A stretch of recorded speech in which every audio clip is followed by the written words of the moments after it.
Do you think you know what it means to live in fear? My God, they have guns.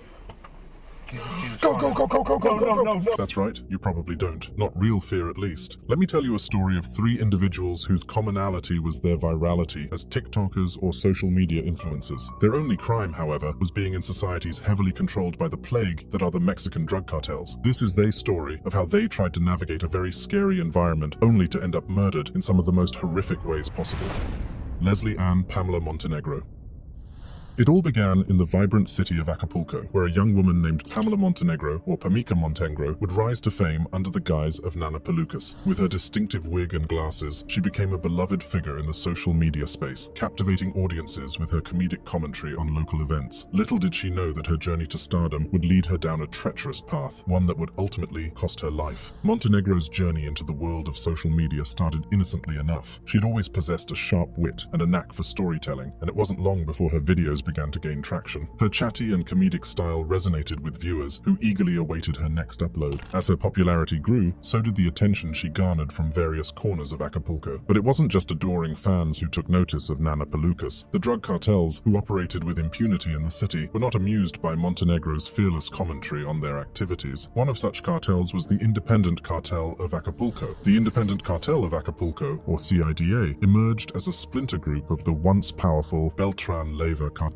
This criminal organization rose to prominence during the decentralization of Mexico's drug trafficking organizations, leaving a trail of violence and fear in its wake. Acapulco, once a popular tourist destination, became a battleground for control among rival cartels. The Beltran Leyva cartel had long held sway in the city, but their dominance was shattered when their top boss, Arturo Beltran Leyva, was killed by the Mexican military in 2009. With Arturo's demise, a power struggle ensued, pitting his brother, Hector Beltran Leyva, against Edgar Valdez Villarreal, Arturo's right-hand man. Hector Beltran Leyva, fueled by a thirst for power and vengeance, took control of one faction of the cartel and declared war on Valdez Villarreal. The streets of Acapulco became a battleground as these two ruthless leaders fought for supremacy, leaving a trail of bloodshed and destruction in their wake. Valdez Villarreal, realizing the need for a successor, attempted to appoint a new leader to maintain control over the Acapulco faction. However, his plans were shattered when the group broke away, forming their own gang, the Independent Cartel of Acapulco. This splintering of the cartel gave birth to a new era of violence and chaos in the city. The Independent Cartel of Acapulco wasted no time in making their presence known. They quickly gained a reputation for their brutal tactics, instilling fear in their rivals and the community at large. Their signature method of flaying the faces of their victims and displaying them on car seats sent a chilling message throughout Acapulco. But their reign of terror didn't stop there.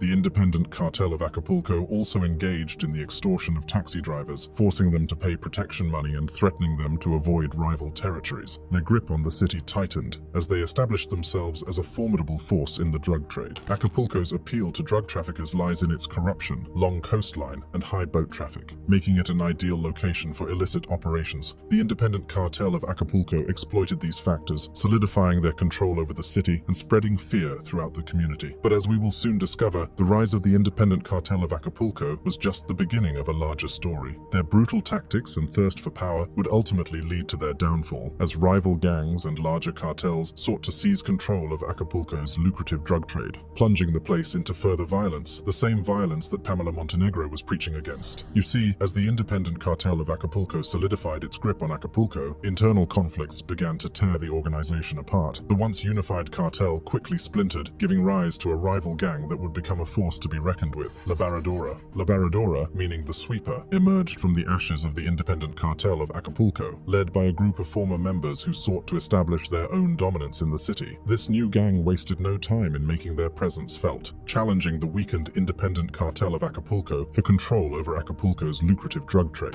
The emergence of La Barradora marked a turning point in the power dynamics of Acapulco's criminal underworld. With the Independent Cartel of Acapulco weakened by internal strife, La Barradora saw an opportunity to rise to the top. They aligned themselves with the powerful Sinaloa cartel, gaining the support and resources needed to challenge their rivals. The alliance with the Sinaloa cartel gave La Barradora a significant advantage. They were able to expand their operations, establish new drug routes, and solidify their control over Acapulco. The city became a battleground as the two rival gangs clashed, each vying for supremacy and control over the lucrative drug trade that flowed through Acapulco's corrupt veins. Montenegro's videos, where she fearlessly discussed the inner workings of the drug gangs, struck a nerve with the cartel members. They saw her as a threat, someone who could potentially expose their operations to the world. And in a world where silence was enforced through violence, they were not about to let that happen. As Montenegro's subscriber count skyrocketed, so did the danger she faced. The drug cartels were growing increasingly desperate to silence her, to protect their illicit operations from the prying eyes of the world, and they would stop at nothing to achieve their goal. In the wake of Pamica Montenegro's tragic death, the city of Acapulco was left reeling. The loss of Nana Pelucas, a fearless YouTuber who had dared to challenge the drug cartels, sent shockwaves through the community. But as the dust settled, the search for justice began. Chief Prosecutor Xavier Olea wasted no time in launching a thorough investigation into Montenegro's killing. His office was determined to uncover the truth, to unmask those responsible for silencing a voice that had become a beacon of hope for many. In a press conference, Olea revealed that the killing was allegedly ordered by Javi Daniel Cervantes, a former member of the Acapulco cartel. Cervantes, known for his ruthless tactics, had reportedly taken offense to Montenegro's videos, which exposed the inner workings of the drug gangs. Cervantes, a shadowy figure who operated in the underbelly of Acapulco, had a reputation for eliminating anyone who posed a threat to the cartel's operations. Montenegro had become a thorn in his side, a symbol of resistance that needed to be eradicated. As the investigation unfolded, it became clear that Montenegro's murder was not a random act of violence. It was a calculated hit, orchestrated by those who sought to protect their criminal enterprises from the prying eyes of the world. The crime scene itself provided crucial evidence that would help piece together the puzzle. Forensic experts meticulously combed through the restaurant where Montenegro was killed, searching for any clues that could lead them to the perpetrators. Meanwhile, witnesses were interviewed, their testimonies shedding light on the events that unfolded that fateful day. Their accounts painted a chilling picture of the gunmen storming into the restaurant, their faces masked by darkness and their intentions clear. The investigation took a surprising turn when it was revealed that an Acapulco government employee with connections to the gang that killed Montenegro had also threatened her. This revelation sent shockwaves through the community, raising questions about the extent of corruption within the city. The involvement of a government employee added another layer of complexity to the case. It raised suspicions of collusion between the cartels and those in positions of power, further highlighting the challenges faced by those seeking justice in a city plagued by violence and corruption.